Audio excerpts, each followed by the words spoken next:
So now I got a little park that I can ride through, and it's kind of nicer. Stay away from the cars. Got a little lake out there. Unfortunately, this beaver lake here in Asheville is owned by the ritzy, rich people up here, and they, I don't know, they just don't have all that great of an attitude towards letting people use their park. They let them use the park, but at the same time, they charge a dog walking fee, and they're very particular about certain things.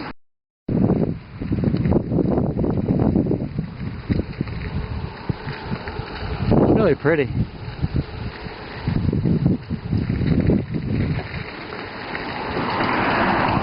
Watch out for places where there's gravel like this.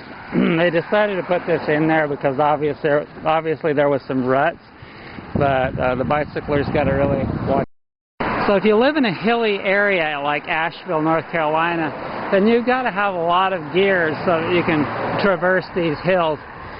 So I've got 3 sprockets in the front. Hey! I've got 3 sprockets in the front and 8 in the back. So they technically say that that's a 24-speed bicycle. You won't actually use 24 speeds. Woo! So I'm going uphill. I'm getting my exercise. Very important, y'all. There aren't a lot of bike lanes in Asheville, but I'll tell you, the people here are really, really nice and very respectful of bicyclers. You still got to really look out. Okay, so I'm going to lock my bike up. I'm at the regular grocery store, and I don't usually go to the regular grocery store, at least not for very many things. But there is one thing in particular that I can buy organic that costs quite a bit less, and that's peanut butter. And believe it or not, it's from Skippy. Okay, so I'm going to lock the bike up now.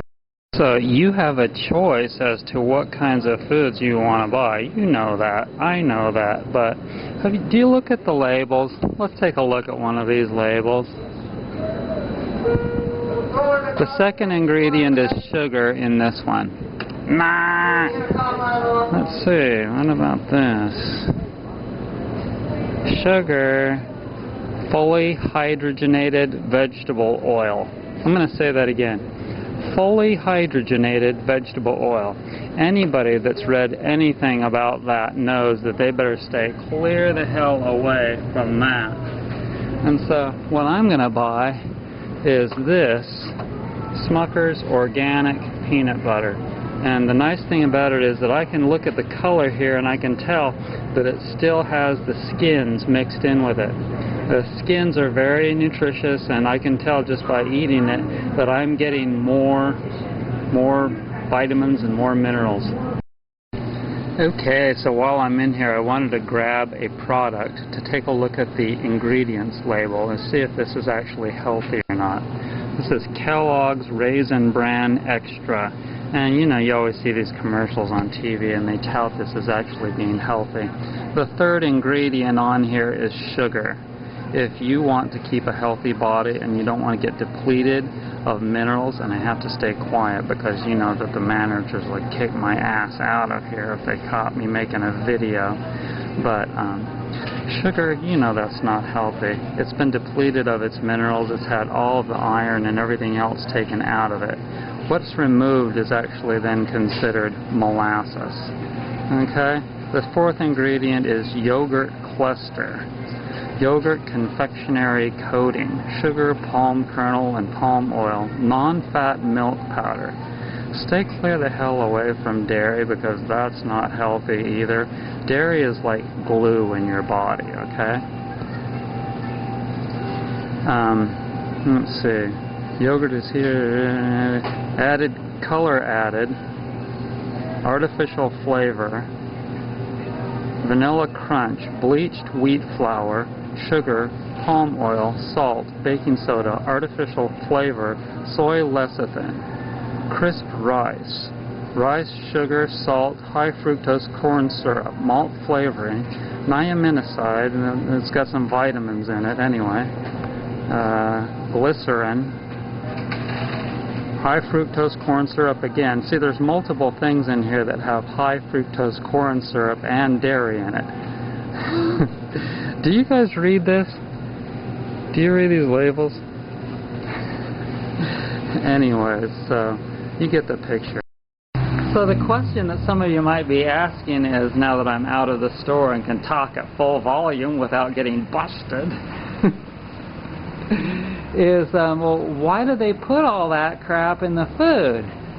Well, first of all, they want the food to be able to last for a long, long time. They don't want it to go bad on the shelf. Then they lose money. Second of all, they want it to be bright, and people are attractive to things that are unnaturally vibrant, I guess. And you go into that store, the light in there almost blinds you to death.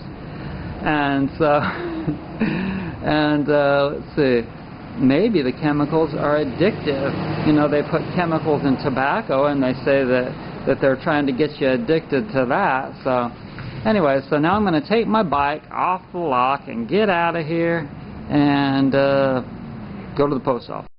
Okay, so now I'm going to the bank. I'm just about there. I'd like to take the camera in the bank, but if I did, they'd probably call the police on me. I guess I won't. Okay, so I'm done with the bank, and now I'm headed to the post office. I know, I said I was going to the post office before, but I needed to go to the bank first, so now I'm going to the post office.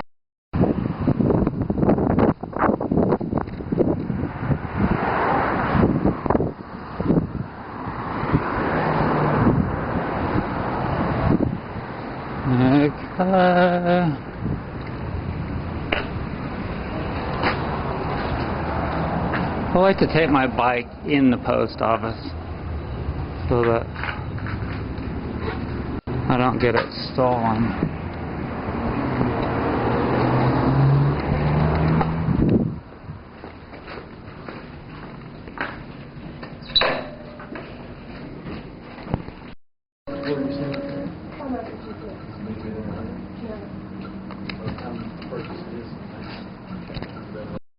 Okay, so home sweet home. It was a good exercise, but to be honest with you, I really don't like going out in the day because of all the traffic. It's better to go out after like 8:30 and everybody has gotten home. The grocery store is still open, but see, unfortunately today I needed to go to the post office and the bank. So what I'm thinking about is the possibility of arranging pickups in regards to the post office and sending my deposits in with the bank. If I have cash, then obviously I can't do that. I can't send cash in the mail. So there are challenges in regards to bicycling because our population, our civilization has just not reached the point of where people really understand the value of walking and bicycling. But they're going to get there, whether they like it or not. Alright, tune in for another movie, another video, whatever you want to call these things.